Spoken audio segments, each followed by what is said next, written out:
ओम शांति। भगवान श्री कृष्ण की पूरी कहानी क्या है? क्या श्री कृष्ण का जन्म हो गया है?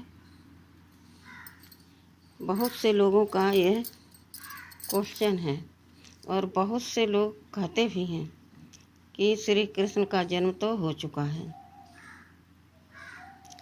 लेकिन हकीकत तो यह है कि इस पतित पुरानी दुनिया में देवताएं अपना पांव रख नहीं सकते और हम मनुष्य आत्माएं इन आँखों से देवताओं को नहीं देख सकते। यानी इस पतित पुरानी दुनिया में देवता आ नहीं सकते, तो हम पतित मनुष्य आत्माएं उन देवताओं को कैसे देखेंगे? बहुत गुह रहस्य है। हकीकत तो यह है कि यह ज्ञान 100 साल का है और 2036 तक समाप्ति होगी। यानी 100 साल पूरे होंगे, तब उथल पुथल मचेगा और उस समय इधर उथल पुथल मचेगा, इधर जो श्रेष्ठ दैवी गुण वाली आत्माएं हैं वह पतित आत्माओं को अपनी दृष्टि से, अपने कर्म से, अपने वाइब्रेशन से उनको शक्ति प्रदान करेंगी। पवित्रता की मेन तो पवित्रता है ना। जहाँ पवित्रता है वहाँ सब कुछ है। तो जिन आत्माओं को ये आत्माएं नज़रों से निहाल करेंगी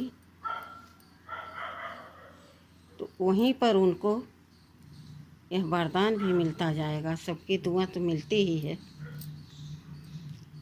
वहीं पर पता चल जाएगा कि कौन सी आत्माएं दानी, वरदानी, महादानी बन गई हैं।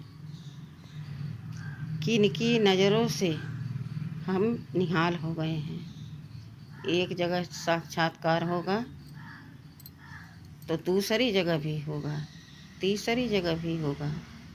इस तरह से आत्माओं को अनेक अनेक प्रकार से जो अपने जिस इष्ट देव को, इष्ट देवी को मानते हैं, जानते हैं, समझते हैं और आस रखते हैं, वह आस पूरी होगी।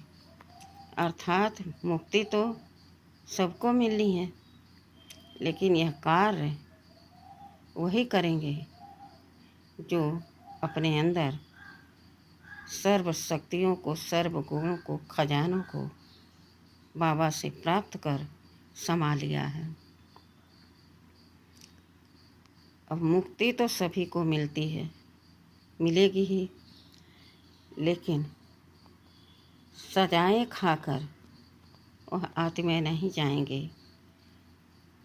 क्योंकि उनके लिए ये वरदानी आत्माएं वरदान का सकाश देंगी, सुख का, शांति का, स्वेच्छा से शरीर छोड़ेंगे और मुक्ति में जाएंगे बिना सजाए भोगे। इस प्रकार से इस सृष्टि का परिवर्तन होगा।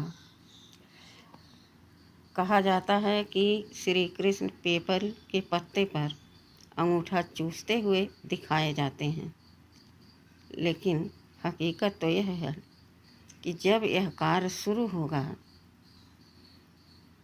चारों तरफ हाहाकार होगा,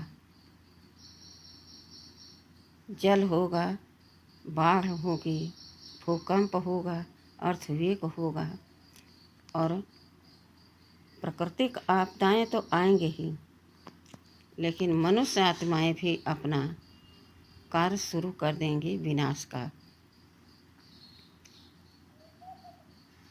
उस समय इन आत्माओं का जो अपनी शक्तियों का बल है, वो जिस तरफ देखेंगी अपने भक्त आत्माओं को निहाल कर देंगे, यानी मुक्ति में जाने के लिए कोई कष्ट नहीं होगा।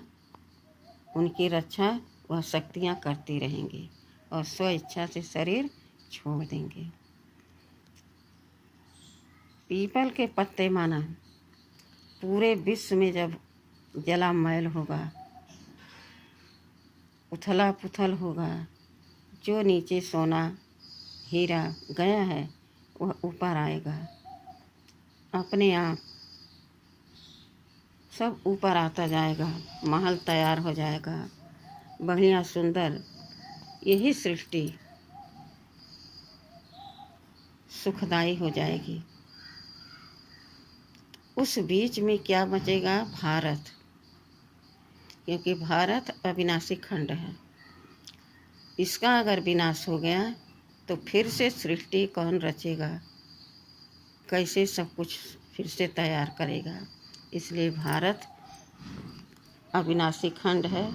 अविनाशी पिता इस भारत भूमि पर ही आते हैं, तो सारे जगह का सफाया होगा, लेकिन भारत सेफ रहेगा। और उस समय श्री कृष्ण का जन्म होगा। तो कहा जाता है कि ऊपर से देखा जाता है, पीपल के पत्ते की तरह यह भारत हमारा दिखाई देता है। उस समय उस भारत भूमि पर, पवित्र भूमि पर